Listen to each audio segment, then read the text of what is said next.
আরেকটি কথা মনে পড়ল, টঙ্গীর ইজতেমাকে অনেক মুসলমান আমাদের দেশে পত্রপত্রিকায় লেখে আরাফাতের পরেই, হজের পরেই দ্বিতীয় মহাসমাবেশ। এটি একটি ষড়যন্ত্র, এটি একটি ষড়যন্ত্র। এবং বলা হয় 30-40 লক্ষ লোকের সমাবেশ হয়েছে। মিথ্যে কথা। এই পল্টন মাঠের ধারণ ক্ষমতা কত আমাদের জানা আছে।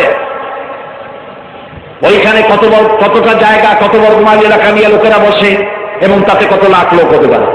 আচ্ছা, যাই হোক, আমি বলতে চাই, টঙ্গীতে যদি 50 কোটি লোক একত্রিত হয়, আরাফাতের 1 ইঞ্চি জমিনের সমান হবে না। যারা আরাফাতের পরে, হজের পরেই দ্বিতীয় সমাবেশ বলে, তারা বেয়াদব। আরাফাতের ময়দানে ডেকেছেন আল্লাহ।